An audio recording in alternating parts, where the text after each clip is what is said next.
But I'm just pointing it out. How in the modern times you have to be very careful that you should not try to attract the attention of others.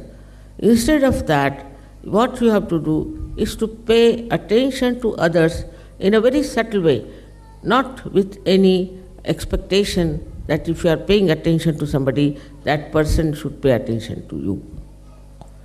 It's a very big struggle I've seen in Sahaja Yoga also, that people try to say, become very popular or become very outstanding or something of a very great qualities to show off that they are something better than others.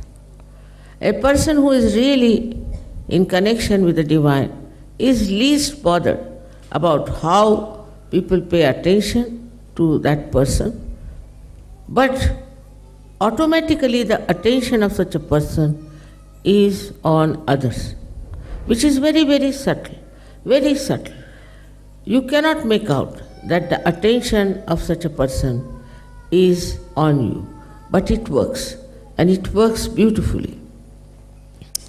We have to understand that we have now come to the realm of the divinity. We are in the kingdom of God and we are divine people. We are very powerful people.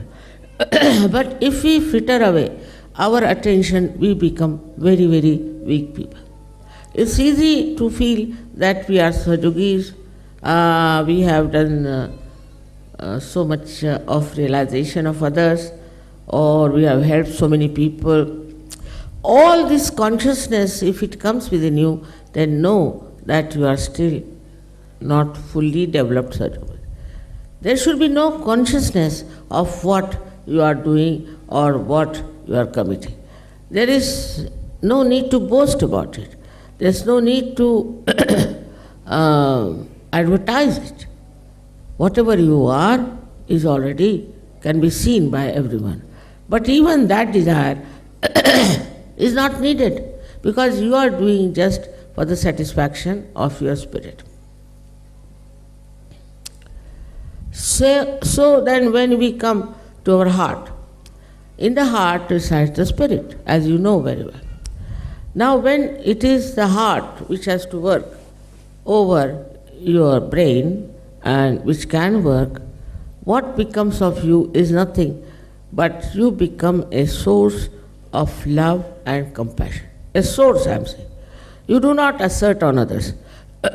You do not say that I have done so much for you and what are you doing to me? What is this that I should have so much expressed in so many ways, and here you are forgetting me and not doing anything for me.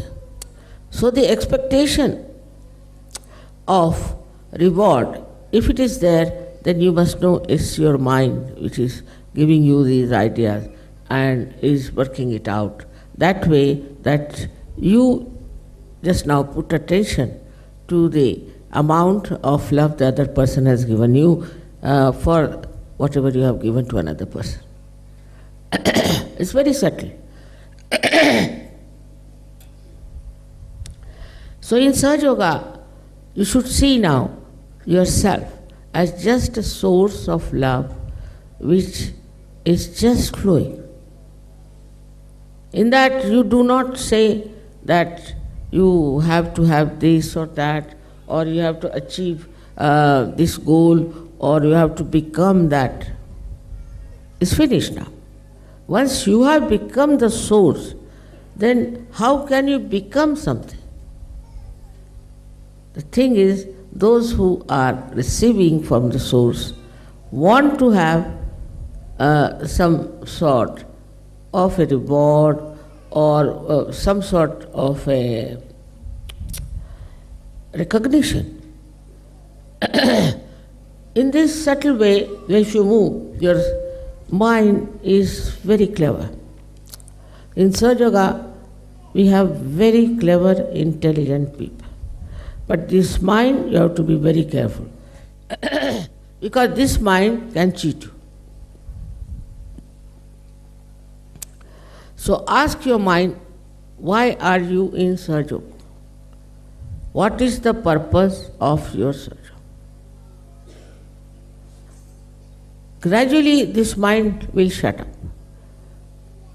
And then you have to ask yourself that what is my own desire now? What do I want? What do I want to achieve? Why I am in Sahaja Yoga? If you ask this question, you will see you will just dissolve. You will become thoughtless because there is no desire left now. There is no ambition left, no competition,